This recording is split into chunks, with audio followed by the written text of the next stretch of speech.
Kumusta ka? Kumusta kayo? Ano yun? Saan kayo? Ito lang ako. Gusto ka na?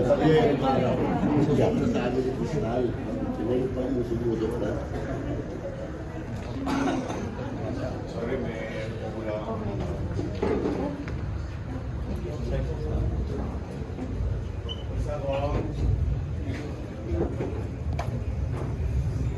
ay, diwata. Sino kaya mas maganda? Oo, mas maganda si Vice Ganda.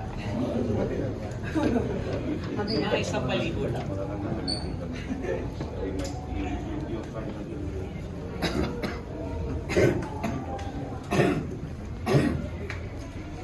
Oo, basta mahahubo ka.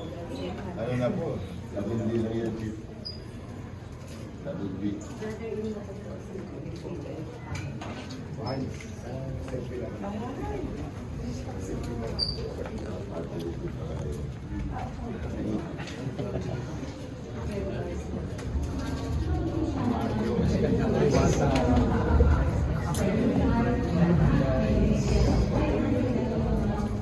Si Congressman Marcoleta, guys.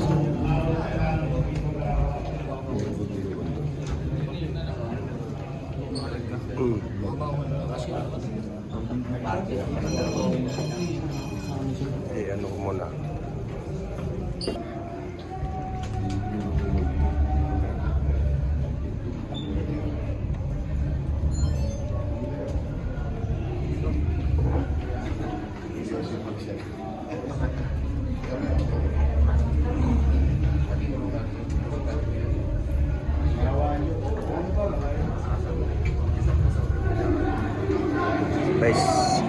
Si Vice Ganda, guys, dito. Sama na.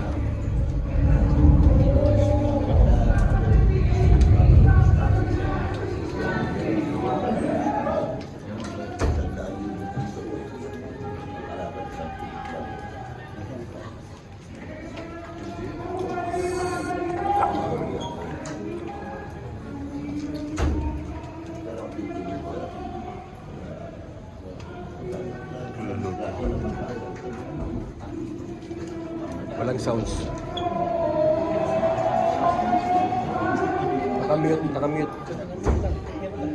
Nakamute.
Ayos na isang ako. Ayos na. Wala pa sila.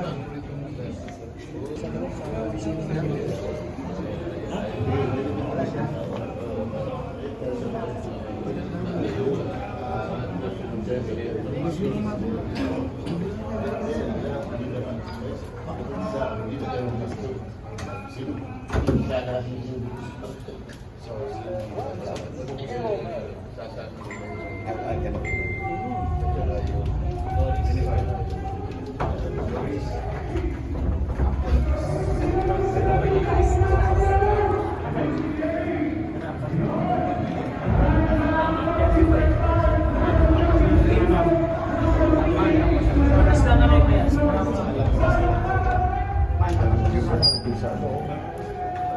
Yabag TV.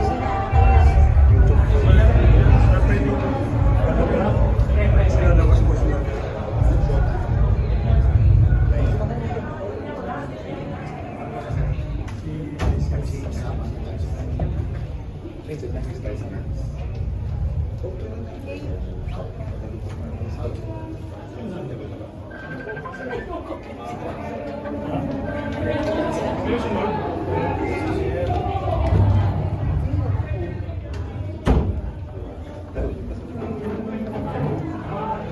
Kaya ano nga yung gusto ko yung pakitiklop yung mataas. Kikililan. Yan. Okay. Hindi, sa taas pa. Sa taas. Yan. Thank you.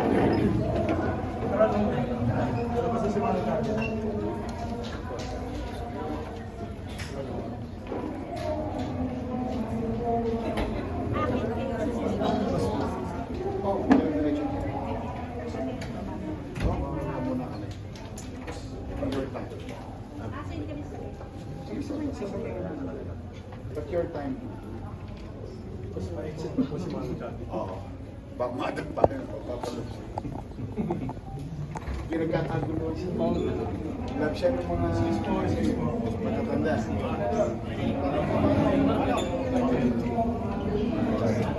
Doon po kayo siya.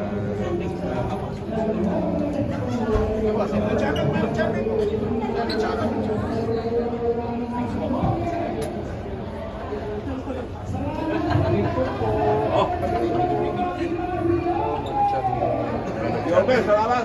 August. Wala ko sa kabila pares. Oy!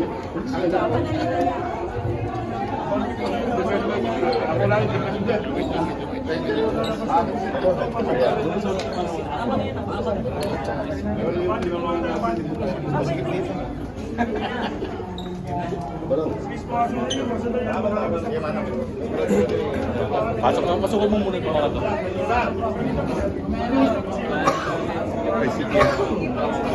Good job, Chef. Tapos ka na? Ganda na pala.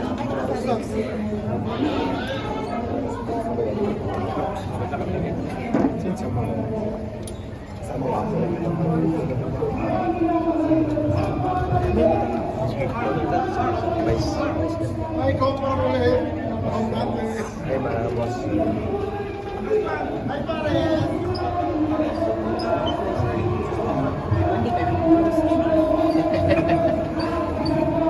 Close lang. Hindi.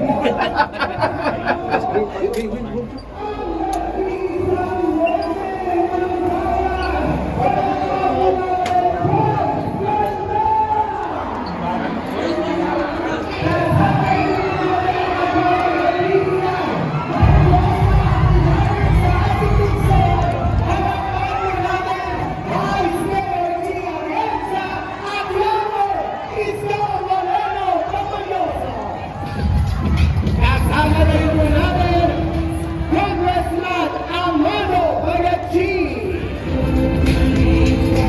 Uli mo mga minamahal na mong nanay at tatay, narito na po ang isang tunay na leader, isang simbolo ng dedikasyon at aksyon para sa manggagawang Pilipino.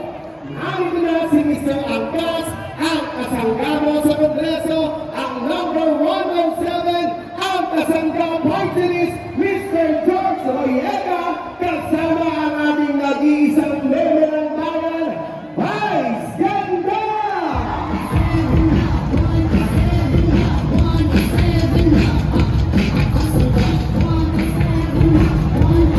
Muli po palabalan po natin, Sir George Royega and meme, Vice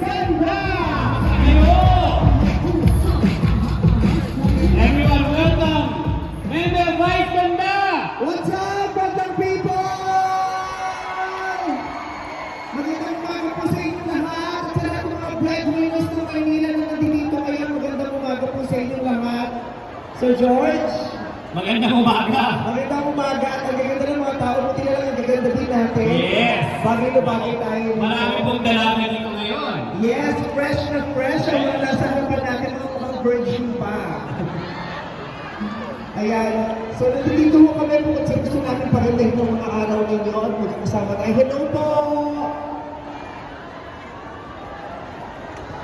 Gusto ko pong ipakilala sa inyo ang aking kaibigan sa George Herrera.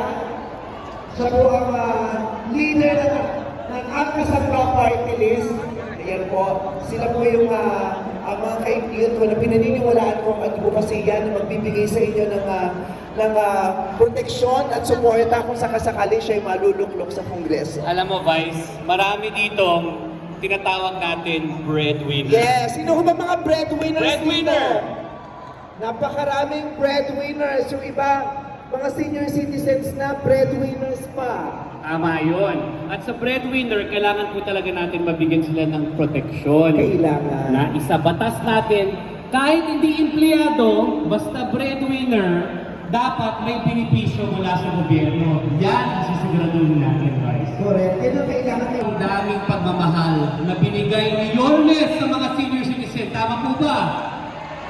Yung pagmamahal ngayon mula sa local government na itinaguyod po ni Yorme, yun po yung gusto ko iparating sa inyo mula naman sa national government. Yan po ang gagawin natin. Yung mga programa po ni Yorme, hindi po natin pababayaan ang ating mga breadwinner at ating mga senior citizen. Yan ang bilin po sa akin ni Yorme. Alang-alang po sa inyo kasi mahal na mahal po kayo ni Yorme. Kaya ang ganda ng combo di ba? Kung may mayor, siya na kinakailangan niya talaga sa araw-araw ng buhay. Tama po. Alam naman natin lahat na hindi madali ang magsakripisyo para sa pamilya, ang magtaboy para sa pamilya, lalo-lalo na kung ang daming miyembro rito. Kaya kailangan niyo ng Isko Moreno para sa inyong, para sa makasama ninyo sa munisipyo, na alam ang mga kalagayan ninyo at ang magtataguyod at alam din ang mga pinagdadaanan niyo araw-araw sa Kongreso. Kaya kailangan niyo po ng angkasangga. Pero Ate Vice, breadwinner din kayo, di ba? Yes! Oo, breadwinner din ako. Lumaki ako na nakikita ang nanay ko lang mag-isa ang nagtataguyod ng pamilya namin. Lahat kami magkakapatid ay pinagtatrabahuhan ng nanay ko araw-araw at kita-kita ko yung paghihirap niya. Kaya nung nagkaroon naman ako ng oportunidad, sabi ko, ako naman. Kasi hindi kakayanin lalo lang ng nanay ko. Alam natin lahat, tumatanda tayong lahat. Gusto rin nyo man na magtaguyod ng pamilya. Siyempre sumasakit ng mga katawan nyo, may mga bagay na rin kayo hindi nagagawa. At ang hirap nun, kung yung breadwinner mismo ay nangihina na. Gusto niyo ba mapanood si Vice na breadwinner sa sinihan? Para maikwento yung storya ng lahat ng breadwinner sa ating bansa. Vice, baka pwede mo na ibitahin. Sa December 25, meron po akong pelikula ipalalabas. Bahagi po ito ng Metro Manila Film Festival. Ito po, ang pamagat po nito ay And the Breadwinner Is. Ito po ay istorya ko, istorya ninyo, istorya natin lahat, istorya ng mga kakilala ninyo, istorya ng kapitbahay ninyo, istorya ng mga anak ninyo. Kaya sana po mapanood nyo. At feeling ko, magpapablock screening si Isko Yorme sa Pasko. Tayo po, magpapablock Yes. po tayo. Para sa inyo, gusto niyo ba yun? Sino ang District 5 dito? Naku, ang dami, naku. Alam nyo, meron po kayong magaling na congressman sa District 5. Nandiyan po ang aking idolo, iniidolo, ang aking mentor po. Sino po yun? Ano po? Si Congressman Amado Bagatsing. Kaya ngayon po, ang sabi po sa akin ni Congressman Amado Bagatsing, hindi na lang isa ang Congressman ng District 5, dalawa na po ang Congressman ng District 5. Siya po at ang Kasangga Parties na maglilingkod sa inyo. Baka pwede po akong humingi ng tulong sa inyo, okay na po ba? Para ma-remember po natin, pwede pa pag sinabi ko 107, sasabihin nyo ang Kasangga. Pwede ba yun? Pag sinabi ko ang Kasangga, ano sasabihin nyo? 107. Subukan natin, memorize? Yes! Okay, so isa, dalawa, tatlo. 107! Malakas na malakas! Ako, ikaw pala, pero akala mo ikaw, hindi rin ikaw. Siyempre siya Meron talaga.